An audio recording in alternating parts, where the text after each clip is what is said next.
What it do, my 12 subscribers? So this year I had the fantastic opportunity to attend the Glasgow Film Festival. In total I managed to watch 6 films: Minari, Creation Stories, Back to the Wharf, Sweetheart, Killing Escobar and Spring Blossom. My reviews will be split into 2 parts so I can eventually suckle enough money from the teat of Google AdSense. This is my first festival and I hope this channel goes somewhere so I can keep attending festivals. The goal is to get to Cannes so I can get knocked out by Thierry Former and shag on the beach like Johnny Drama.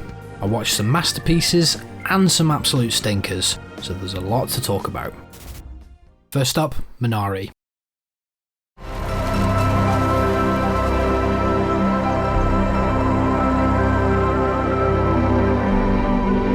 Oh, pretty boy, pretty boy. I'm not pretty, I'm good looking. When I think of my own upbringing, I'm privileged in the sense that I always knew where home was. Growing up in the same hometown gave me a rounded view of my culture. Being uprooted and moving to a foreign country as a youth is something I've never experienced and will never understand. Minari perfectly displays that frightening struggle that many immigrants face assimilating into a new culture. Lee Isaac Chung's debut follows the Yi family. The father, played by Stephen Yeun, has uprooted everyone in hopes to carve out a prosperous living on a farm in Arkansas. The father and son arrive with excitement. The mother and daughter hold trepidation. When they first arrive at the desolate farmland, the mother looks at the trailer they're going to be living in and simply asks, "What is this place?"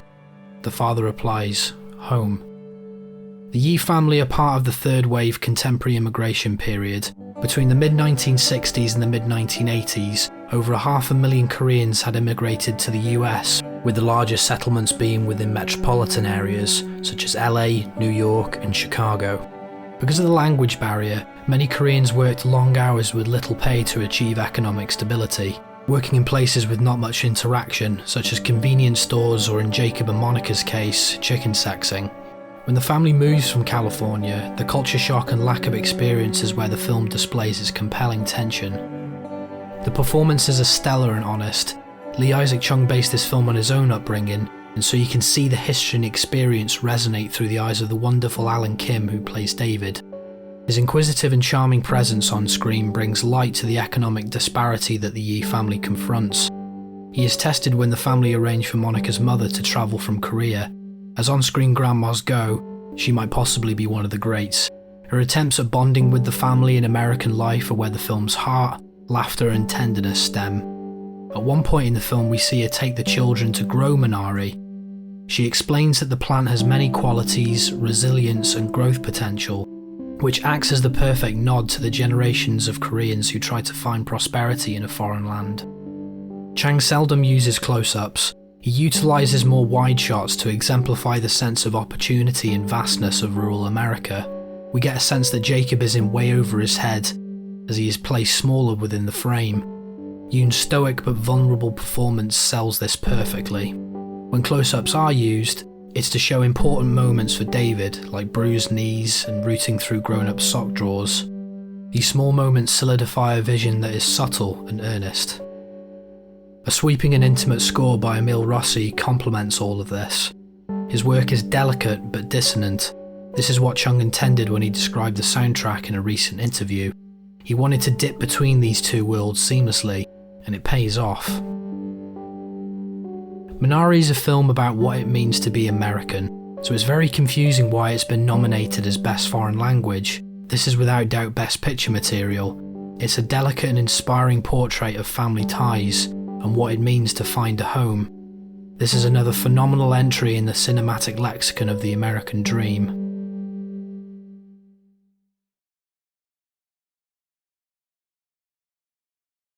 Next up, Creation Stories. There's always something to rebel for. What is this film? A documentary? No, it's a biopic. Forrest Gump meets Boys in the Hood. After Minari finished on opening night, I was floored. What a tough act to follow. But I was still looking forward to the next film, Creation Stories. It had actors I love, bands I've listened to multiple times, and a screenplay by Scotland's choice author Irvine Welsh. What could go wrong?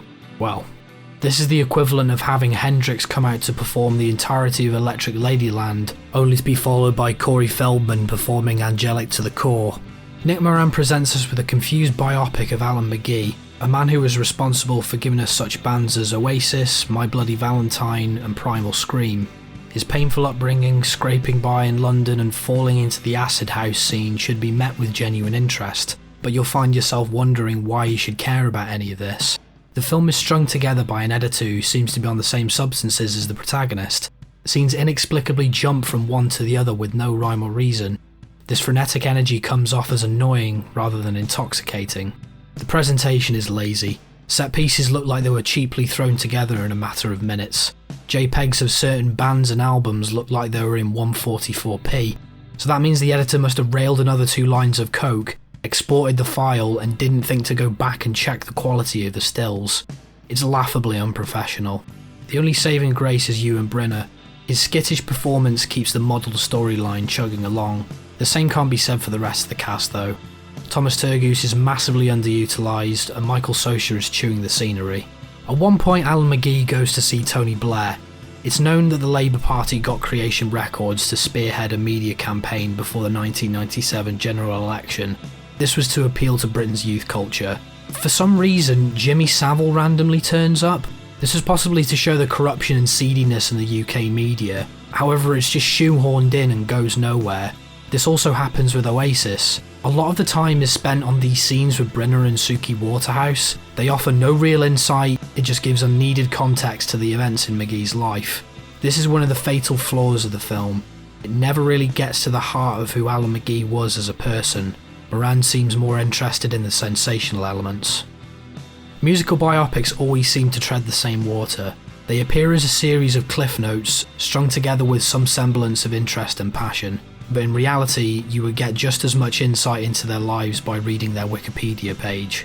Creation Stories is one of those films. Not the worst film I've seen this year, just another forgettable exercise in banal excess storytelling.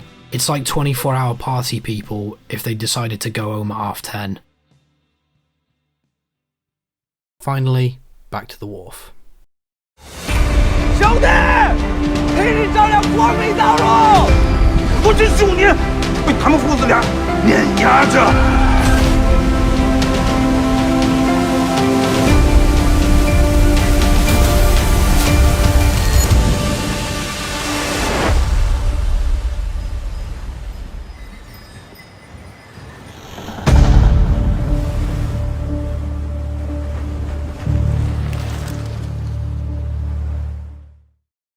Over the past few decades, China has progressively embraced the tenets of free market economics. They've introduced private ownership and gradually reduced the influence of the state. A lot of great art houses covered and satirised this, with such films as Asher's Purest White and Dead Pigs. They depict the modernisation of China and the growing fear of losing traditional values.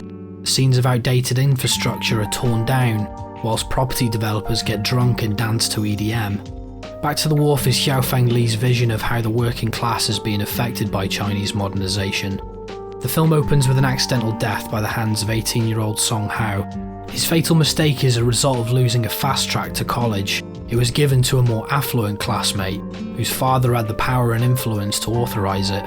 Song's father tries to clean up the mess, but the consequences are already in motion. Song must flee to the next town over so he can evade the law and escape repercussions. 15 years later, Song Hao returns to mourn the passing of his mother. Once that's dealt with, debts must be paid. The colour palette is grey and drab, which may sound like a criticism, but this only enhances the alienation and uncertainty the lead faces. Song Hao is racked with guilt, but Yu Sang plays it with such distance that the character borders on the level of being a psychopath. His guard is let down, however, when he bumps into one of his old classmates. Her attempts at impressing him with her singing ability are one of the light moments in this moody affair. The score adds to the melancholia by providing guitar leads that harken back to 80s neo-noir. The film is kept to about 2 hours, so Lee never drags the film down with the necessary padding. You're mostly left in a position of mystery with these characters. They're trying to find solace in their lives and yearn for a sense of normality.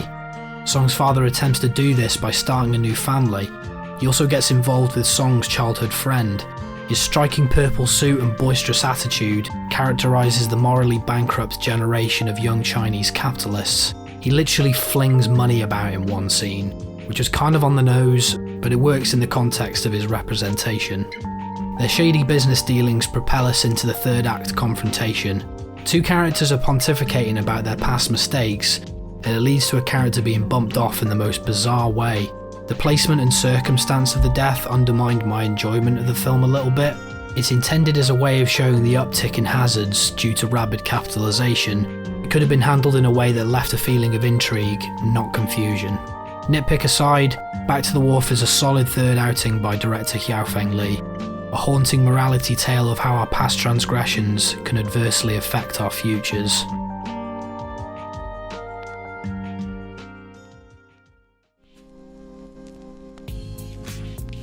So, I hope you enjoyed the video. Part 2 will be out soon, followed by the Shivering Truth video. See you in the next one, sluggers.